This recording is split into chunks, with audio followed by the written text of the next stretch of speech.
Hello friends, இன்றைக்கு இந்த வீடியோவில் தமிழகத்தில் பயிர்க்கடன் பற்றிய ஒரு புதிய அறிவிப்பு வெளியிட்டிருக்காங்க. அது பார்த்திங்கன்னா அனைத்து விவசாயிகளுக்கும் புதிய பயிர்க்கடன்கள் வழங்கப்படும் அப்படின்னு சொல்லியிருக்காங்க.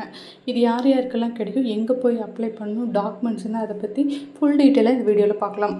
தமிழக அரசு தமிழக விவசாயிகளின் நலன்களை கருத்தில் கொண்டு பல்வேறு விதமான மானியங்களை, சலுகைகளை, கடன்களையும் வழங்கிட்டு வராங்க. அந்த வகையில் கூட்டுறவு சங்கத்தின் கீழே பயிர்க்கடன்கள் வழங்கப்படுகிறது. பயிர்க்கடன்கள் பார்த்திங்கன்னா சரியான சமயத்தில் திருப்பி செலுத்தும் போது மிக குறைந்த வட்டியில் தான் கொடுக்குறாங்க. ஸோ இது எங்கே போய் அப்ளை பண்ணிங்கன்னா, உங்கள் ஊரில் தொடக்க வேளாண்மை கூட்டுறவு வங்கி அல்லது கூட்டுறவு சங்கங்களில் போயிட்டு நீங்கள் இந்த லோனை வாங்கிக்க முடியும். இதுக்காக நீங்கள் என்ன பயிர் பண்ணியிருக்கீங்க அப்படிங்கிறதுக்கான சான்று மட்டும் விஏஓ கிட்ட வாங்கணும். அப்படி இல்லைன்னா விவசாயம் பராமரித்து மேம்படுத்துதல் பணிகள் ஏதாவது பண்ணுறீங்கனாலோ அதுக்கான சர்டிஃபிகேட் வாங்கி நீங்கள் கொடுத்தீங்க அப்படின்னா இந்த பயிர்க்கடனை நீங்கள் வாங்கிக்க முடியும்.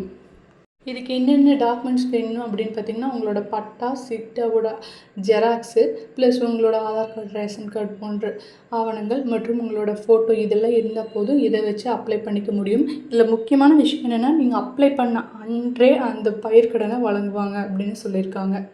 இதில் ஏதாவது டவுட்ஸ் இருந்தால் கமெண்ட்ஸில் லீவ் பண்ணுங்கள்.